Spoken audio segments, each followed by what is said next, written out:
असं आहे की 24 जानेवारी 1975 साली जे काही कापसासाठी आंदोलन बहिरममध्ये झालं, त्या आंदोलनामध्ये विठ्ठलराव दुतोंडे नावाचे शेतकरी शहीद झाले आणि अनेक शेतकरी गोळीबारामध्ये जखमी झाले।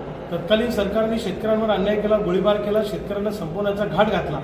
तेव्हापासून आजपर्यंत 51 वर्ष आहे की प्रकाश भाऊ साबळे आणि त्यांच्या सगळे सहकारी ते श्रद्धांजली सभा घेतात, अभिवादन सभा घेतात। आजची सभा ही आमच्यासारख्या तरुण कार्यकर्त्यांना ऊर्जा देणारी सभा ठरली आणि पुन्हा एकदा शेतकऱ्यांची चळवळ बळकट करण्याचा निर्धार आजच्या या बहिरमच्या सभेमध्ये करण्यात आला। कापसासाठी, सोयाबीनसाठी प्रचंड मोठं आंदोलन उभं करण्याचा निर्णय आजच्या या सगळ्या सभेमध्ये घेण्यात आला। आज सोयाबीन कापूस उत्पादक शेतकरी मरणाच्या दारात उभा आहे। बापाची फासाकडे जाणारी पावलं थांबवणं आणि मायचं कुंकू वाचवणं हा निर्धार आज खऱ्या अर्थानं या सभेमध्ये आम्ही सगळ्यांनी केला आणि जे काही शेतकरी शहीद झाले त्यांच्या स्वप्नातलं सुराज्य किंवा त्यांच्या ज्या मागण्यांसाठी ते रस्त्यावर आले होते त्या मागण्या पूर्ण करण्यासाठी, त्यांच्या स्वप्नातलं सुराज्य निर्माण करण्यासाठी आम्ही पुन्हा एकदा जीवाची बाजी लावू।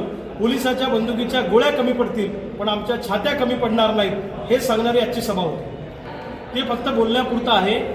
सगळ्यात जास्त शेतकऱ्यांच्या आत्महत्या या काळामध्ये होत आहेत। ते भांडवलदारांच्या पाठीशी आहेत, ते अंबानी अदानीच्या पाठीशी आहेत। गावगाड्यातला सामान्य शेतकरी मरणाच्या दारात उभा आहे, किंबहुना आत्महत्या करतोय, पण सरकारला त्याच्याशी काही एक घेणं देणं नाही। आणि आता शेतकरी, तुम्हाला सांगतो, शेतकरी जमातच उद्ध्वस्त होईल जर शेतकऱ्यांची चळवळ उभी झाली नाही तर। त्यामुळे त्यांचं बोलणं हे बोलाचाच भात आणि बोलाचीच कडी एवढ्या पुरतंच आहे।